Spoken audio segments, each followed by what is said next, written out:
اعوذ باللہ من الشیطان الرجیم بسم اللہ الرحمن الرحیم وَإِذَا سَأَلَكَ عِبَادِي عَنِّي فَإِنِّي قَرِيبٌ أُجِيبُ دَعْوَةَ الدَّاعِ إِذَا دَعَانِ فَلْيَسْتَجِيبُوا لِي وَلْيُؤْمِنُوا بِي لَعَلَّهُمْ يَرْشُدُونَ۔ صدق اللہ العظیم۔ سامعین باتمکین، آج میں آپ کے سامنے سبق نمبر 5 لے کر حاضر ہوا ہوں۔ احکام رمضان کا یہ تیسرا باب چل رہا ہے۔ بہت ساری باتیں الحمدللہ آپ کے گوش گزار کر چکا ہوں، اور چند باتیں اور ہیں جو انشاءاللہ پے در پہ آپ تک پہنچاتا رہوں گا۔ ابھی جو میں نے آپ کے سامنے قرآن مقدس کی ایک چھوٹی سی آیت کریمہ پیش کی، جس کا ترجمہ ہے کہ اے نبی کریم صلی اللہ علیہ وسلم، جب میرے بندے آپ سے میرے بارے میں پوچھیں تو آپ ان کو کہہ دیجئے کہ میں ان سے اتنا قریب ہوں کہ جب کوئی مجھے پکارتا ہے تو میں اس کے پکارنے والے کی پکار کو سنتا ہوں، لہذا وہ بھی میری بات دل سے قبول کریں اور مجھ پر ایمان لائیں تاکہ وہ راہ راست پر آ جائیں، تاکہ وہ صراط مستقیم پر آ جائیں۔ اس آیت کریمہ سے جو باتیں ہمیں معلوم ہوتی ہے ان کو میں آپ کے سامنے پیش کر رہا ہوں۔ اللہ رب العزت نے فرمایا کہ اپنے بندوں سے میں بے حد قریب ہوں۔ اللہ اپنے بندوں سے بے حد قریب ہے۔ ایک روایت میں ہے کہ اللہ رب العزت اپنے بندوں سے، جو یہاں پہ ایک شہرگ ہوتا ہے، اس شہرگ سے بھی زیادہ قریب ہوں۔ جب وہ دعا اور وہ سب کی دعاؤں کو سنتا ہے اور قبول بھی فرماتا ہے۔ دعا قبول کرنے کا مطلب یہ ہے کہ وہ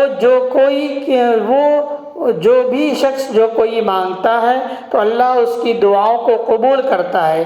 قبولیت کے 3 درجے ہیں۔ اللہ کی طرف سے ہماری دعاؤں کو قبول کرنے کے 3 درجے ہیں۔ پہلا درجہ ہے کہ اللہ سے ہم نے جو مانگا اور جس وقت مانگا وہی چیز اور وہی اسی وقت ہمیں مل گئی، تو عام طور پر لوگ یہ کہتے ہیں کہ اللہ نے ہماری دعا کو قبول کر لیا۔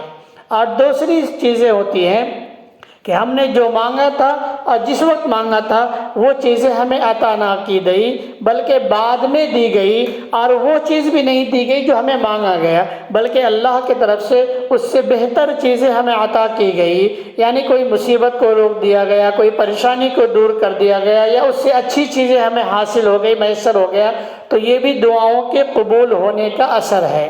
اور تیسری چیزیں ہوتی ہیں دعا کے قبول ہونے کا کہ آدمی کو جو مانگا وہ بھی نہ ملا، نہ اس سے بہتر ملا، نہ کوئی مصیبت روکی گئی، نہ کوئی پریشانی دور کیا گیا، بلکہ اللہ کی طرف سے اس دعا کو اللہ کے خزانے میں جمع کر دیا جاتا ہے، اور وہ روز قیامت میں اس کا اجر اور اس کا ثواب عطا کیا جائے گا۔ تو یہ تینوں وجہ ہمارے لیے ہیں جو دعا کے قبول ہونے کی ہے۔ اس لیے کبھی بھی ہمیں اللہ سے نا امید نہیں ہونی چاہیے، اور نا امید ہو کر اپنی دعا کو ترک نہیں کرنا چاہیے، اپنی دعاؤں کو کرتے رہنا چاہیے۔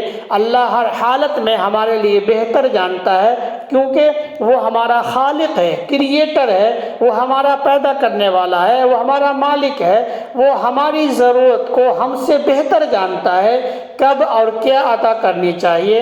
اس لیے ہم اپنی مشیت سے نہیں بلکہ اللہ کی مشیت سے اپنی زندگی کو گزاریں، تو اللہ کی طرف سے ہماری دعا کو قبول کی جاتی ہے، نا امید ہونے کی ضرورت نہیں ہے۔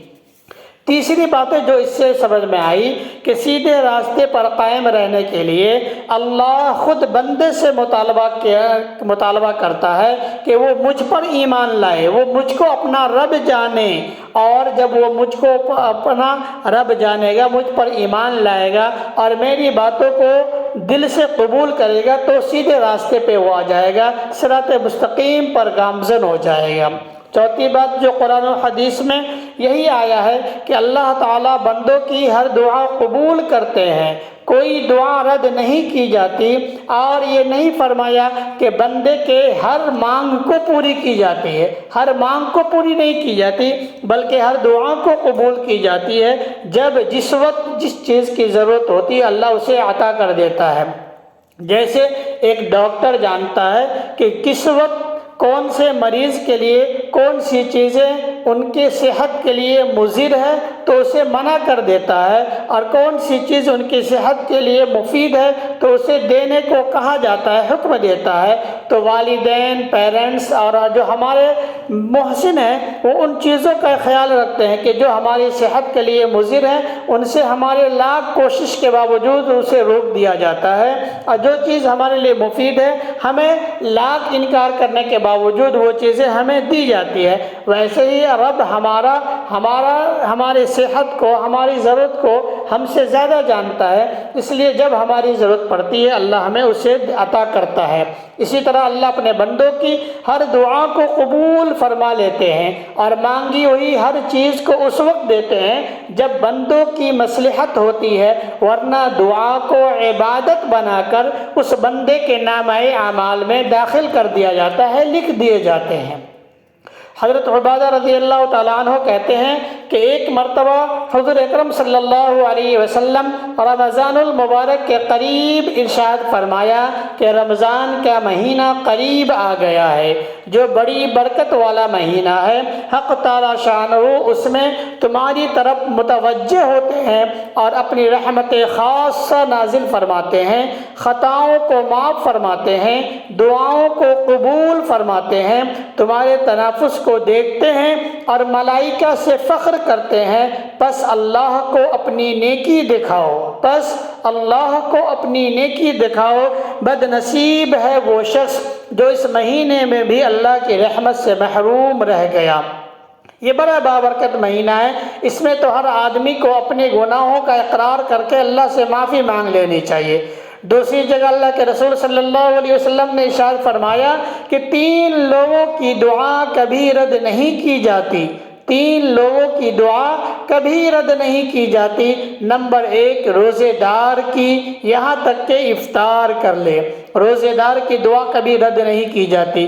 نمبر 2 عادل حکمراں، عدل کرنے والے لوگ، چاہے وہ حکمراں ہو یا کوئی اگر انصاف پسند ہے، انصاف کرتا ہے، چاہے وہ گاؤں کا مکھیا ہو، گاؤں کا سرپنچ ہو، گاؤں کا گھر کا مکھیا ہو، گھر کا گارجین ہو، اگر وہ انصاف کرتا ہے، انصاف کرنے والوں کی دعا اللہ قبول کرتا ہے۔ اور تیسرا وہ شخص ہے جو مظلوم ہے، جس پر ظلم کیا جاتا ہے، مظلوم شخص کی دعا کو بھی اللہ قبول فرماتا ہے، مظلوم کی دعا کو اللہ بادلوں کے اوپر اٹھاتا ہے اور اس کے لیے آسمان کے دروازے کھول دیتا ہے، اور اللہ فرماتا ہے کہ میری عزت و جلال کی قسم، میری عزت و جلال کی قسم میں تمہاری مدد کروں گا، اگرچہ تھوڑے عرصے بعد کروں گا۔